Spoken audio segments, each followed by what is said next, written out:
I would like to welcome you to the Laramy-K Optician Works Training Center, where today we have a very special virtual guest. We are speaking with Tina Lahti, the Vice President of Sales and Marketing for IOT, about the new ray tracing technology they developed called Digital RayPath 2. For those of you not familiar with IOT, or as Janet likes to call them, our lens architects, IOT is the company that comes up with the math, the lens designs, and the software that allows independent labs like Laramy-K to produce their own lines of top-tier freeform lenses. In our discussion, we cover what exactly is Digital RayPath 2, what makes it special, and who benefits most from it. We get a little nerdy and dig into some of the math and the science behind the new technology, and what you need to know before ordering and fitting lenses designed with Digital RayPath 2. Finally, we talk a little bit about the Endless and the Endless Plus, the first two lenses designed to incorporate DRP2. Lots of great takeaways in there, so please pay attention and let's hit the office of the Laramy-K Optician Works Training Center.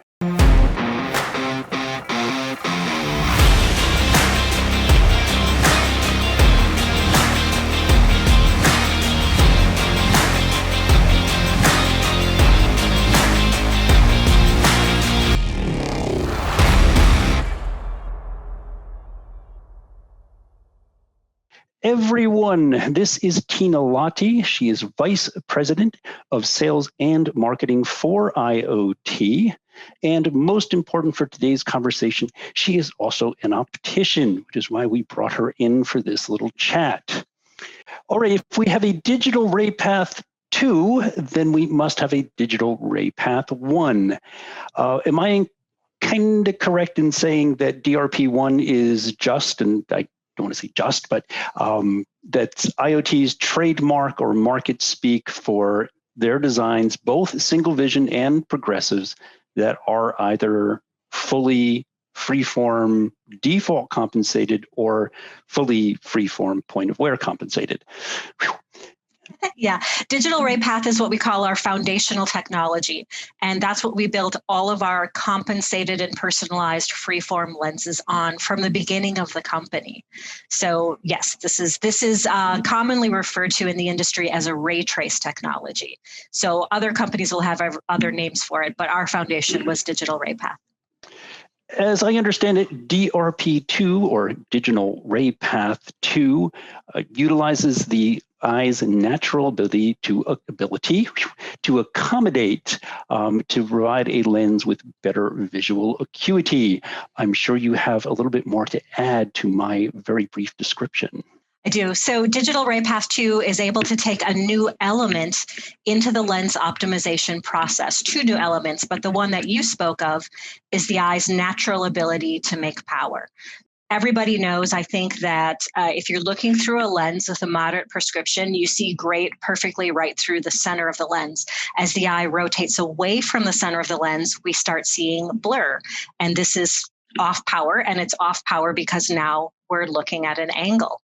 That blur has a couple of different elements. It has a spherical power element and a cylindrical power element. The eye itself can make power, but it can only make one kind of power, and that is plus spherical power. And we call that accommodation, right? Everybody knows what that is. So we know that has happened. We've always known that's happened, but we didn't have sophisticated enough math to take it into account in those 4 or 6 seconds it takes us to create a lens for each individual wearer. So with Digital RayPath 2, we can do that. We can take that into account. The other thing that's different about it is now, instead of thinking of a point in object space, which is what everybody's ray trace technology does, we can now look at a volume of object space. because looking through a lens, we want to see more than just the glass of water on the desk. If I were sitting here, I'd want to be able to see my phone in my hand and the glass of water on the desk 20 centimeters behind that. So it's a lot more advanced calculation technology, and it can take two things into account: the eye's ability to create power, and then that we're dealing with a volume of object space, not just a point in space. So DRP2 design, you take each of those corresponding points of focus. You're taking into account eye movement, position, if I'm reading my brochures correctly, point of focus, and the ability to accommodate. So it's kind of a mix of several components to make that volume space piece possible. Is that a good way of saying it? Yes, that's true.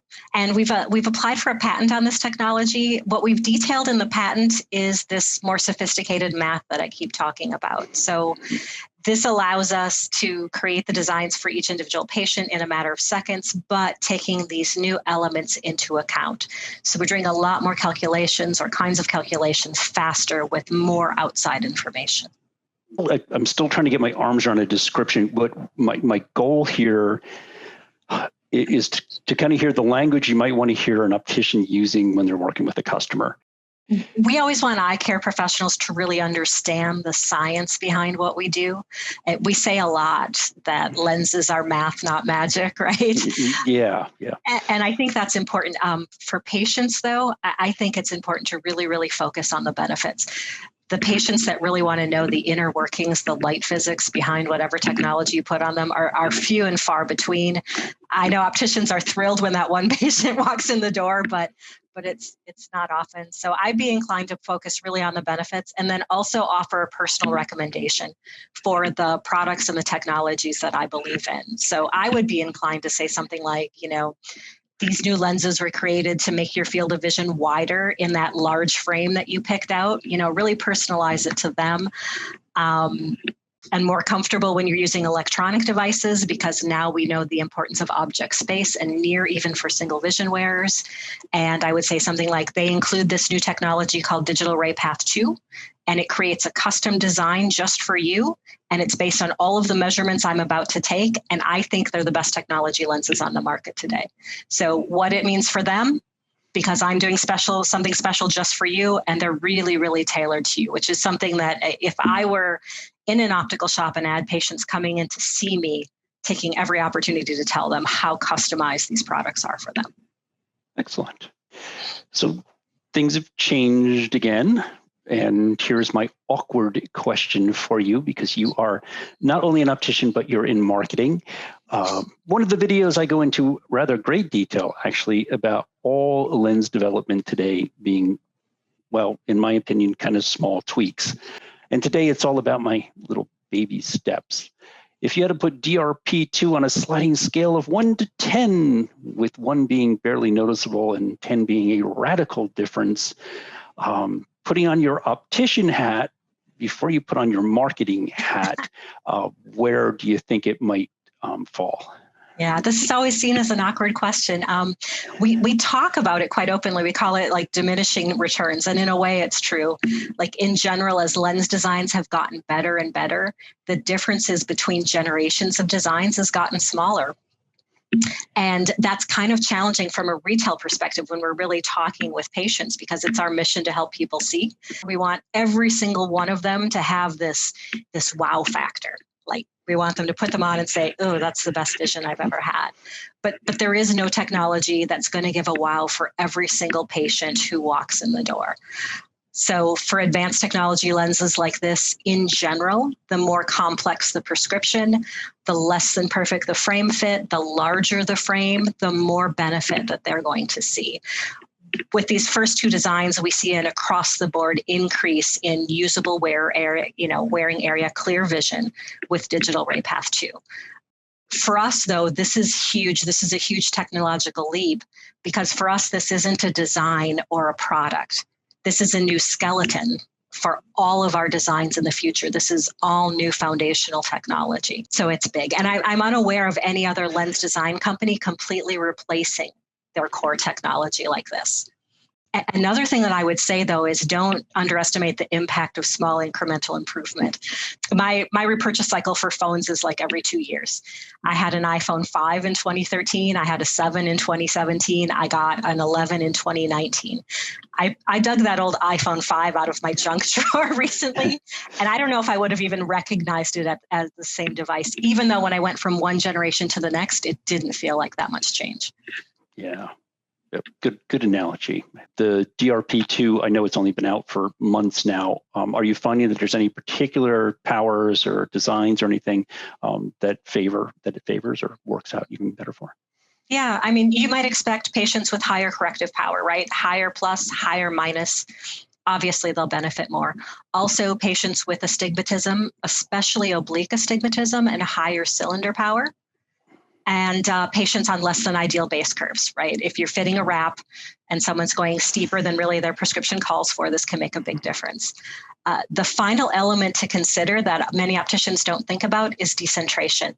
So some of the biggest differences in usable clear vision is in large frames. So that's pretty big. Also with these new designs, like we talked about, use of electronic devices. The first few designs are single vision and anti-fatigue, but we're seeing big differences there. I was digging through, of course, what you sent me, and there's some brochures in there, and there's some pictures, and there's some really cool multi 3D graphical representations of the lens. And as all my viewers know, I'm a bear of little brains. So why don't you talk us through a couple of those and see if we can't make it a little bit clearer, just the razzle and dazzle amazing stuff that's going on with these. Now we're getting in optical nerd territory, right? So I'm going to show you three-dimensional scatter plots. Every single one of these is the same power. It's +3, +1 at axis 45. And don't be intimidated. Each axis on this graph, there are 3 axes, is power in diopters. So the vertical axis, the one that goes up and down, is plus and minus power, plus and minus spherical power. The 2 side axes are linear ways of looking at cylinder power plus the axis. So if the power is up, it's plus power. If it's down, it's minus power. If it's side to side, it's some kind of cylinder power. Okay, now let's look at all of the data in this graph. So there's a large black dot. You see it? Mm-hmm. That's our target prescription. That's the power we want the wearer to experience. And we want them to experience it not only through the center of the lens, but any direction that they gaze through the lens. Mm-hmm. See the green dots? Mm-hmm. These are all a direction of gaze that we calculate for. So if the wearer looks in that particular direction of gaze, this is the power that they're experiencing. And do you see the red globe? Mm-hmm. This red globe is what we call the region of null blur. What that means is that any green dot inside of that globe is less than 0.18 diopters away from our target power. So that means any wearer would feel like they're seeing perfectly. They really can't perceive, that tiny little bit amount of blur. Okay, but you can see here that some of the green dots get really, really far away from the black dot inside the middle of the red globe. In fact, the furthest one away is 2.3 diopters away. So what we're looking at here is how many directions of gaze will result in a prescription that's different than what we want, and when they're not the right prescription, how far away they are. So that's our eye movement piece of the puzzle. That's our eye movement piece. Yeah. Okay. So this is the exact same power again, and all of the data is shown in the same way. And what this is this is the same prescription, personalized and optimized and compensated with our original foundational technology, digital ray path. It looks like the globe is bigger. It's not. We've just zoomed in at the image because now a lot more of our directions of gaze are inside of our globe, inside of our region of null blur. So this is a lot better. So in the previous design, you could see that the vast majority, like 89% of all of our directions of gaze were outside of the globe. And now it's only 57% outside of the globe. So our patient with the original foundational technology is now seeing 4 times larger of an area. So a lot more falls inside of it. But still, you can see we can't make a perfect lens.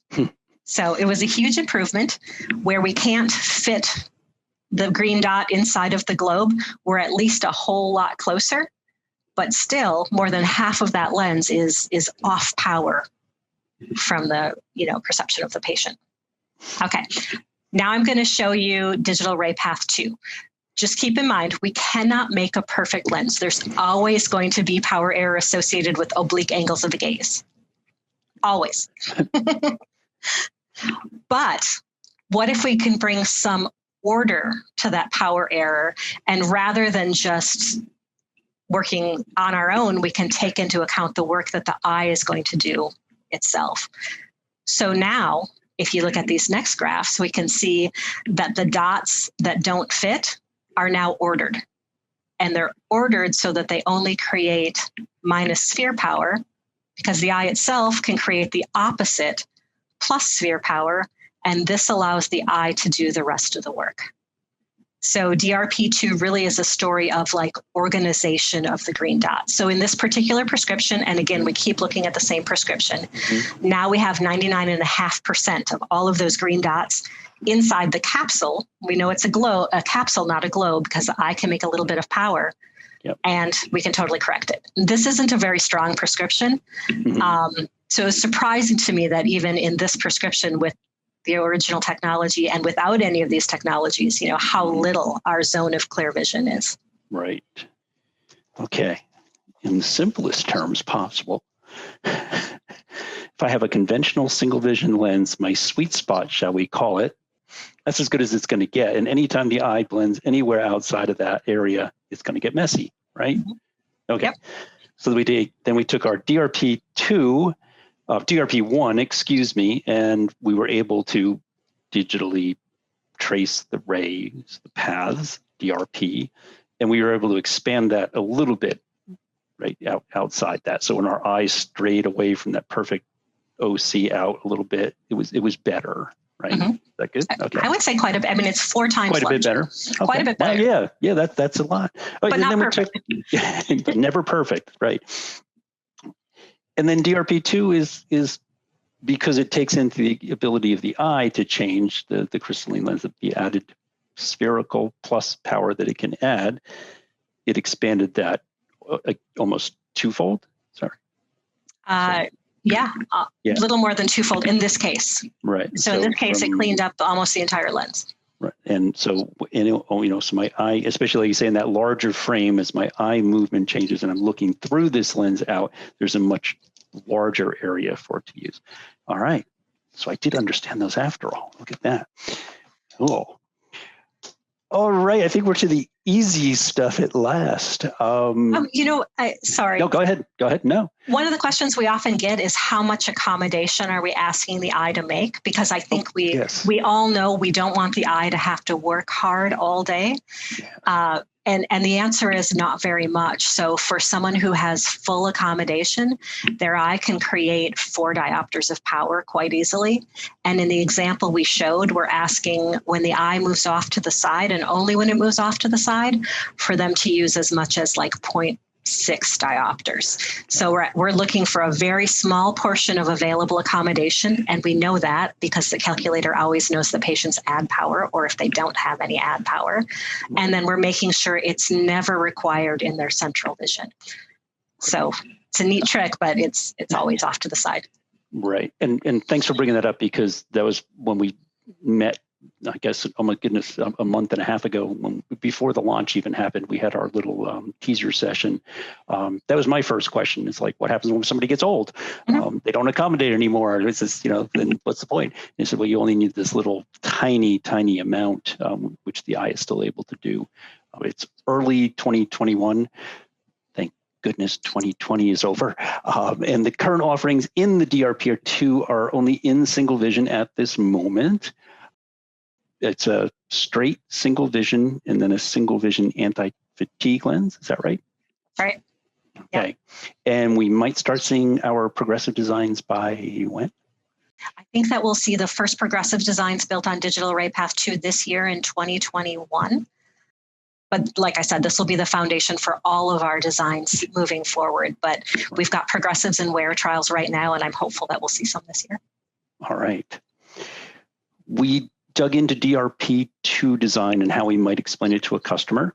What would we say about the endless design, which is, I believe, just the standard single vision DRP2? I think that one of the interesting things about dispensing advanced technology lenses like endless is that your customers, your patients, even if they don't have an immediate wow factor when they get them, they're never going to be happy moving backwards in technology. So IoT Endless is a way to get long-term loyalty from those patients. Once a patient is used to improved vision, they're not going to be happy going back to some cheap finished lens, even though there's a market for that.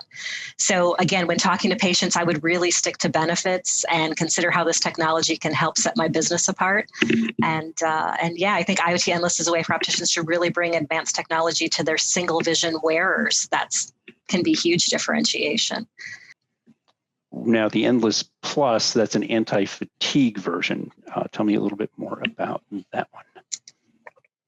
So Endless Plus is going to improve comfort for non-presbyopes and pre-presbyopes who have symptoms of digital eye strain. Both of the designs, Endless, the single vision lens, and Endless Plus, were built kind of for digital eyes. They're all built assuming that you're looking near in the bottom of the lens. But Endless Plus adds something more, and that is a power boost. And that's in the small portion of the lens. So anti-fatigue lenses are, of course, nothing new. But IoT Endless Plus is a little bit different. Previous anti-fatigue lenses are built like, we call them baby pals, right? If you were to up the ad power in this, any presbyope would be happy in just about any of these anti-fatigue lenses. But this is really designed for a non-presbyope. And so what that means is we want to make sure that they don't have unwanted oblique aberrations caused by the power boost creeping up into their peripheral vision. If you're not a presbyope, you don't like it, and you don't need it. So this category of anti-fatigue lenses, it has relatively high rates of non-adapts, right? Because you're putting non-presbyopes into a baby progressive lens. Right. When we tested this, though, we got a little different layout to the lens to really address that, to make sure that the boost power is crisp and in one region and not allowed to wander across the lens like we would in a soft PAL. Right. So this is actually one of the few designs where we saw 100% success rates in wearer trials, like one of the few designs ever. Usually high 90s are fantastic. So yeah, we saw 100% of patients reporting excellent vision upon first use, just putting them on, and 100% with symptoms of digital eye strain were comfortable in this lens. But I can't emphasize this enough. Anti-fatigue lenses are for patients with symptoms of digital eye strain, not just because we want to sell up. They have a real specific use. Okay. The Endless and the Endless Plus are still at their core freeform designs. So they can be run, and this is more the lab stuff, guys. What's available when you call a job in, what do you need to know kinds of things. It can be virtually run on any blank, correct base. Lens blank, yep. Lens blank. And basically any material in most add-ons, polarized, AR-coated, IoT, neochromes, etc. Yeah, IoT and Endless Plus, they're made to go on spherical lens blanks. And we don't restrict the use of our designs to any specific lens blanks or coatings. So we want to give eye care professionals who choose our designs the most flexibility to choose from those materials and coatings. So if the other company that's creating the blank or the coating allows it, we absolutely allow it. Okay. So just to be clear, folks, there's very little restrictions on this. If the blank's available, you could run this design on it. Okay. Super important. All right, I was digging through the brochures, and I think we touched on this, and I'm going to throw you back into the hard stuff for a brief moment. I kept reading the term personalize. It was all over the place. Tell me just a little bit more about what that means in these lenses. Sure. So personalization are any elements of the job that make it unique. So that includes not only the design itself, but the fitting height, the PD, the patient's prescription, of course, the frame size, The frame shape, that's important. Make sure your lab knows your real shape. The base curve of the lens that the lab is going to use to create it. And then, if provided, the position of wear measurement. So these would include wrap, pantoscopic tilt, back vertex distance. And for IOT designs, the optician can even specify a near working distance. Mm-hmm. So I'm a short person, right? That usually the near working distance is 40 centimeters. I'm a short person and I'm a myope. I want to read right here at 20 centimeters. So an optician could custom set that for me, even in the single vision lens. All right. The same thing though, but you generally, if you don't do the whole shebang, you're going to get a nice set of defaults, but you're free to do the full point of wears if you wish, right? Yes. Yes, we have well-tested position of wear defaults that are standard, pretty standard for each market. We do them differently, country to country, but yeah. Right. Yeah. All right. I think we came up with some good optician language there. So the graphs really helped me. I had my aha moment when I was digging through those, especially after we talked the last time. They're guys, don't be scared. They're not super easy to interpret. You know what I say, guys, visualize. How do you take a one-dimensional thing? But it's not, it's actually a three-dimensional representation of it. So you should, if you think it through as a good optician, you should be able to have that light kind of click on for you. There's a marketing image that shows it a little bit. That we could show on the screen, but do you see this ghost three-dimensional eye with the lens in front of it and all of the green dots? Oh yeah, yep. You can see there's a ray coming through that lens, hitting the eye, right? The lens, the eye, the retina, it's going onto the brain. But look at all of those green dots across the lens. Mm-hmm. Think of these like pixels. These are all of our directions of gaze. So we're just showing this here in a two-dimensional space as if it were only on the surface of the lens. And then the other graphs are showing the same green dots, but in a three-dimensional space, looking at power. This is all online now. People can go to IOT and look at all the brochures and stuff online. All of that information is online, or you're welcome to reach out to us. Okay, very good. Anything that we need to convey to opticians about calling in a job for right now in Endless or an Endless Plus? Yeah, I would say three things. One, these lenses are built at your laboratory and they need mono PDs and fitting heights. That's right, fitting heights, even for a single vision lens in order to make them. Two, because of the way these lenses are built, they're going to come from your laboratory with engravings, just like a progressive. They need these and you need these for edging and inspection. These lenses now, even though they're single vision, they have a right and a left and a top and a bottom, just like a progressive. And then three, opticians need to know how to inspect these lenses. These are single vision lenses. That means they have a zero drop. So the prism reference point and the main reference point are at the same place. So you'd read them at the fitting cross, but these are fully personalized lenses, and that means the power is compensated. So when you inspect them for the as worn RX. And you know what? You've got to trust the math.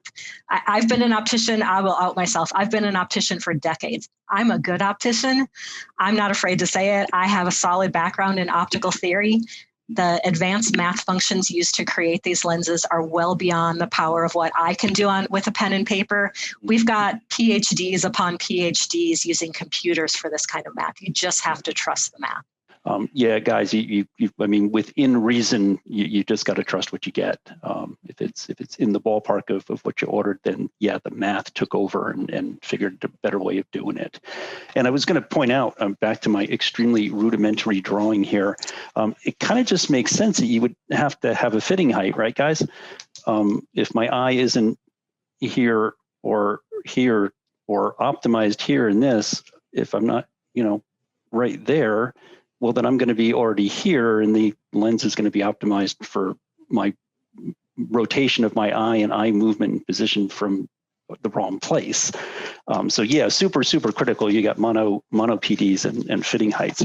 Absolutely. Yep. Very good. Anything else you would like to add? No, thanks for having me. All right, you are welcome. Guys, I'm always just an email away from through the Optician Works website, and I said I was going to wrap this up at the end. If you would like to connect with Tina, we can certainly do that. Obviously, she's incredibly knowledgeable, optician, marketing, IoT. We love IoT. Drop me an email with your question, and I will forward it to her, and we can certainly have a conversation if you'd like. Tina, thank you. Thanks to IoT, as always. You guys have helped me out so much in my journey, and thanks. Thank you, John.